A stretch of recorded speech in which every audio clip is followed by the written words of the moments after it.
신명기 32번째 시간입니다. 오늘 말씀은 신명기 19장 1절부터 21절 말씀입니다.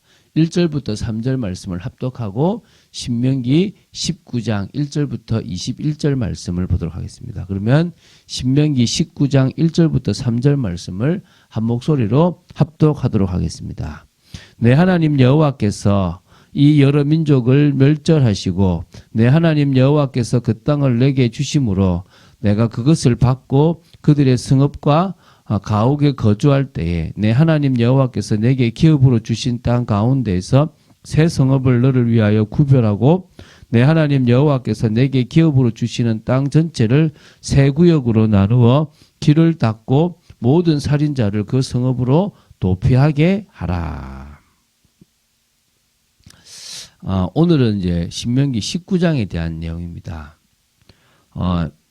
민수기를 통해서도 봤던 말씀들이기 때문에 핵심적인 부분만을 계속 좀 보고 또 의미 있게 다루도록 하겠습니다. 모세는 이스라엘 백성이 가나안 땅에 들어가서 하나님의 백성으로서의 축복을 누리기 위해서 딱 필요한 이야기들을 이렇게 설교를 했습니다. 꼭 알아둬라, 이걸 지켜라, 이대로 살아라, 이거 하지 마라, 이런 얘기를 하거든요. 자, 여기서는 또 하나님의 공의와 하나님의 자비하심, 하나님의 사랑에 대한 부분들이 지금 나온다고 보시면 됩니다. 자, 그러면 이제 먼저 신명기 19장 1절부터 13절의 말씀입니다. 바로 도피성 제도, 도피성 규례에 대한 거예요. 이 도피성 제도에 대해서는 우리가 이미 민수기 35장에도 다루었고 또 신명기 4장 41절, 43절에도 또 다루었습니다. 이게 이제 이미 요단 동편에 새 도피성이 지금 지정되어 있고요. 이제 서편은 아직까지 들어가지도 않았고 들어가게 되면 그 세 개도 또 지정하라라고 지금 하는 부분입니다. 자, 그래서 이 특별히 도피성 제도의 의의나 목적 외에도 여기서는 도피성을 구별하는 방법과 도피성을 지정할 때의 유의사항을 비롯해서 장차 이스라엘이 하나님께서 주시기로 약속한 땅을 다 차지할 때에 새 도피성을 더 지정하라는 명령 등이 추가로 주어지고 있습니다. 그래서 사실은 총 6개가 된다고 보시면 되죠. 따라서 이 도피성 제도와 관련된 이 전반적인 교훈은 이미 민수기 35장 9절부터 34절이나 신명기 4장 41절부터 43절에서 조금 많이 다루었으니까 그 부분을 조금 보고 연구를 하신다면 조금 더 이렇게 깊이 있게 알게 될 것이고요. 자, 오늘은 그냥 아까 말했던 그런 부분들을 좀 보도록 하겠습니다. 모세는 이미 요단 동평의 새 성읍을 이제 도피성으로 구별했습니다. 그리고 이스라엘 백성들에게 가나안 땅에 들어가게 되면 새 성읍을 구별해서 살인자를 위한, 그것도 뭐요? 부지 중에 살인한 자를 위한 도피성으로 삼도록 지금 명령을 하고 있습니다. 도피성에 대한 규례가 성경의 여러 곳에 기록된 이유는 하나님의 구속사에 있어서 매우 큰 의의가 있기 때문이라고 보시면 됩니다. 그러니까 도피성 제도는 불가항력적인 죄악으로 인해 죽을 수밖에 없는 우리 인생들이 유일한 피난처인 예수 그리스도께로 피신하여 그의 은혜 아래 있으면 구원을 얻게 된다는 그런 하나님의 구속 진리의 어떤 예표라고 보면 돼요. 그리스도 안에 들어가면 된다. 도피성 안에 들어가면 된다. 이런 의미가 있는 거예요. 그래서 이게 어떤 게 있냐면 고대 근동 사회에서는요, 그 동해복수법이라는 것이 있어요. 사람이 피는 피로, 이는 이로, 눈은 눈으로, 그러니까 상해를 입힌 것만큼 취하는 거예요. 그래서 어떤 의미에서는요, 그 죄가 하나님 앞에 범죄면 죽음으로 갚아야 되는 거예요. 특히 사람을 죽였을 경우에는 마땅히 죽어야 했다는 거예요. 그런데 고의성이 전혀 없는 부지 중에 살인한 경우에 대해서까지 극형에 처하거나 복수의 대상이 되는 거예요. 근데 이게 이제 또 지나치니까 무모한 피 흘림과 이 보복의 악순환이 그래 네가 우리 아버지를 죽였어. 나도 너 아버지 죽일 거야. 막 이런 식으로 계속 이렇게 악순환을 하게 되는 거예요. 그래서 이것을 막기 위해서 하나님께서 도피성 제도를 제정하신 거예요. 그래서 의도적으로 고의로 살인한 것 말고 그거는 이제 내보내고 부지 중에 살인한 자로 생명을 보존하게 할 수 있도록 하신 거예요.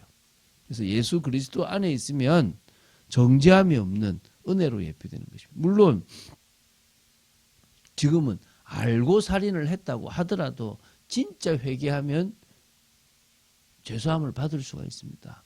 물론 그것을 또 짓는다면 그건 문제가 되겠지만 진짜 내가 그 과거의 죄가 잘못이라고 생각을 한다면 그거는 뭡니까? 해결안 받을 수가 있다는 거죠. 자, 먼저 한 3절을 보면요. 이런 말이 나와요.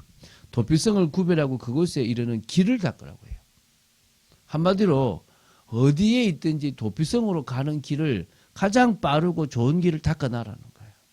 그래야 살인자의 피가 바로 그 살인한 자가 피해 보수자를 피해서 빨리 도피성에 이를 수 있기 때문이라는 겁니다. 그래서 쉽게 말하면요. 우리가 복음을 전하는데 장애물을 제거하고 교회가 이 세상 사람들에게 복음이 이런 거다라는 것을 설명하는데 걸림이 될 걸 하면 안 된다는 거예요. 자, 10절을 보면요. 하나님께서 주시는 땅에 들어가게 되면 무지한 피를 흘리는 일이 없도록 하라고 한 겁니다. 만일 무지한 피가 흘려지는 일이 있으면 그 피가 그 피를 흘리게 한 당사자에게로 돌아갈 거라는 거예요. 그러니까 피 흘림이 없어야 되는 거예요. 누군가가 저 사람이 죄 없는데 죽게 된다면 그 사람의 피를 받겠다는 거예요. 하나님이. 그거를 그 당사자가 피로 갚게 돼 있다는 거예요. 그렇기 때문에 생명이 중요하니까 함부로 죽이지 말라는 거예요. 그러니까 이스라엘 땅에 의미 없는 죄 없는데 함부로 죽는 일이 일어나서는 안 된다는 거예요. 그러니까 지금도 마찬가지입니다. 우리가 너무나 사람들을 죽이는 게 지금 너무나 쉽게 되어 있는 이때에 이게 더 저주 또 이게 또 피해 보복을 가져온다는 것을 기억해야 되는 거예요. 자, 11절부터 13절 보면요. 고의로 살인한 자가 도피성으로 피신할 경우에는요. 그 본 성읍 장로들은 그를 잡아 피해 보수자의 손에 넘겨 죽이도록 해서 백성들 중에서 악을 잘하는 거예요. 공의를 세우기 위한 거예요.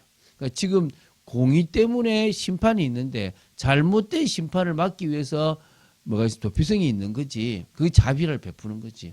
그런데 고의로 살인하고 나서 자기는 그렇지 않는 척하고 있다면 뭐요? 내보내서 그 피해 대가를 그 피해 형벌을 뭐요? 받게 하라는 거예요. 그래서 이런 다시 말하면 도피성은 면책의 장소가 아니라는 거예요. 교회가 그렇게 될 수 있거든요.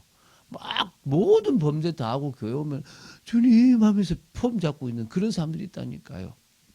근데 그게 진짜 자기 회개가 아니라 뭔가 이렇게 뭔가 뭐 진짜 말 그대로 이 면책을 위한 그런 부분이라면 이제 안 된다는 거죠. 자, 다음으로 이제 19장 14절부터 21절에 보면 중요한 경계표 이동을 금지하라는 말씀과 증인 제도에 관한 이것도 역시 뭡니까? 공의라는 거예요. 이게 무슨 말이냐면 경계표라는 것은요.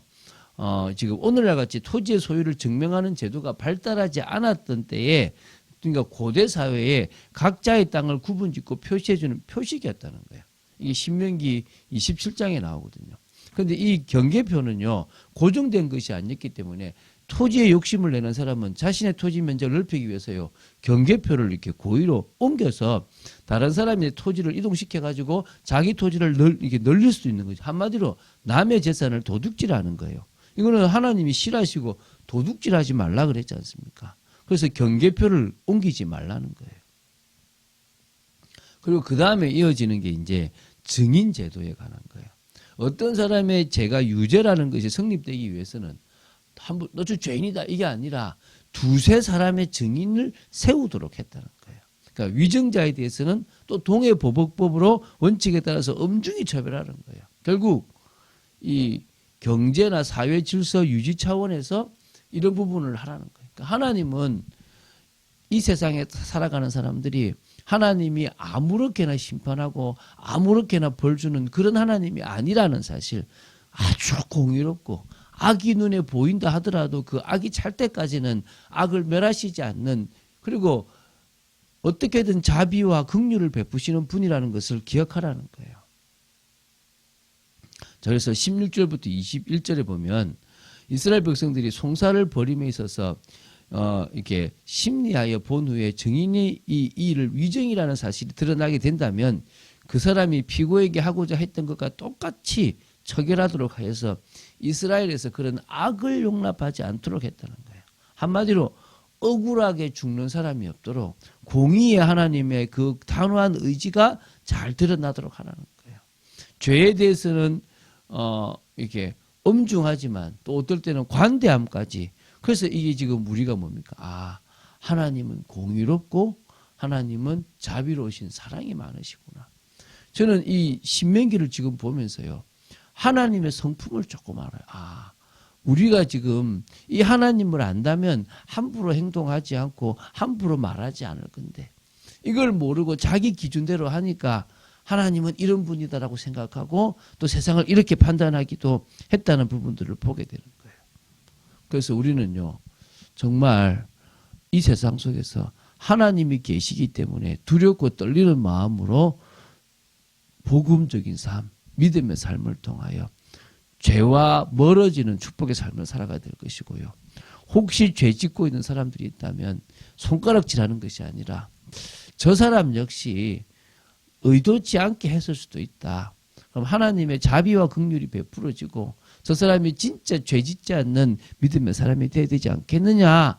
뭐 어떻게 도와줘야 될 것인가. 이런 부분들을 생각하는, 그래서 정말 하나님 앞에서 믿음의 삶, 의로운 은혜의 삶을 살아가고 또 정말 사람을 제대로 사랑의 눈으로, 용서의 눈으로 볼 수 있는 그런 성령인도 받는 마음이 있을 줄 믿습니다. 그러면 교만함이 벌어져요. 내가 남을 판단한다는 자체가 교만이잖아요. 내가 남을 정죄한다는 자체가 교만이잖아요. 내가 더 그런 존재인데. 그러지 않도록 우리가 더 깨어서 주님 앞에 있는 축복이 있을 줄 믿습니다. 오늘도 그런 은혜와 축복을 사실적으로 받고 많은 분주함 속에 있지만 그래도 내가 이 시간을 지키고 주님을 바라보는 이 자체에 감사하고 기뻐한 여러분 되시기를 주 예수 그리스도 이름으로 축원드립니다. 주는 그리스도시요 살아계신 하나님의 아들이심을 고백합니다. 하나님을 더 깊이 알아갈수록 참 평안함이 오고 참 힘이 나고 참 감사가 됩니다. 아버지 하나님, 저희들의 인생이 정말 하나님 앞에서 죄 짓지 않고 범죄하지 않는 사람이 되기 위하여 더 주님 앞에 아버지 하나님 믿음으로 나아갈 수 있는 저희들 되기 원하며 또 더 나아가서 아버지 하나님 진정으로 사람들의 죄를 함부로 정죄하지 말고 그들을 긍휼히 여기는 주님의 마음을 가지고 볼 수 있는 눈이 있도록 역사하여 주시옵소서. 주 예수 그리스도 이름으로 기도드립니다. 아멘.